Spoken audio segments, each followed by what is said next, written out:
This is a spiritual conversation between Bijoy Krishna Goswami and Nirmal Shanti Das. One quiet evening, as the Ganga flowed serenely under the golden glow of the setting sun, Bijoy Krishna Goswami and his devoted disciple Nirmal Shanti Das sat in deep contemplation.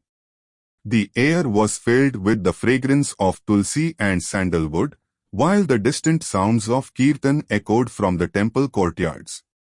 Nirmal, his heart full of love yet restless with curiosity, turned to his Guru and asked, "Guruji, I have always heard that Radha is Mahamaya, the supreme divine energy, the source of all shaktis. Yet, it is said that she once worshipped Krishna in the form of Kali. If she is already the highest power, why would she need to worship anyone?"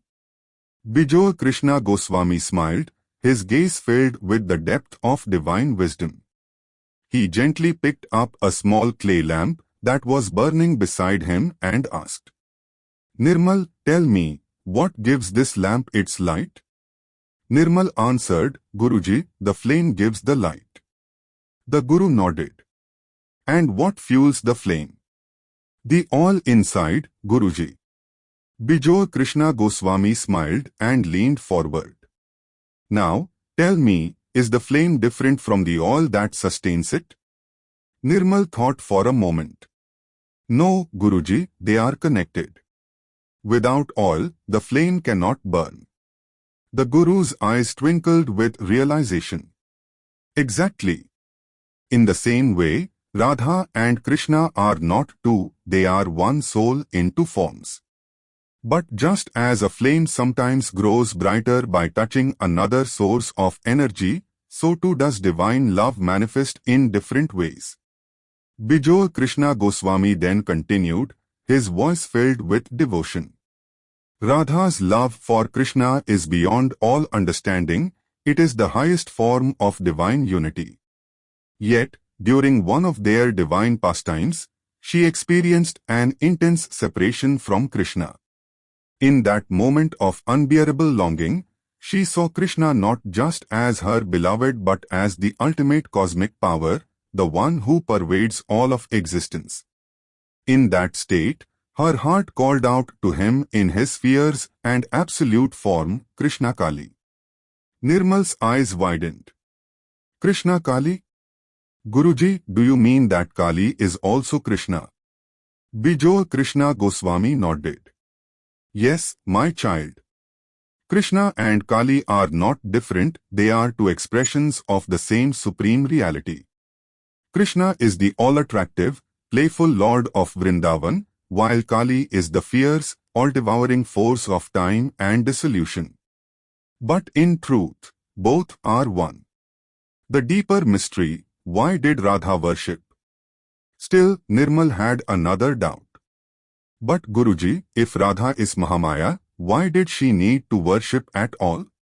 She is the one from whom all power flows." The Guru smiled and placed his hand on Nirmal's shoulder.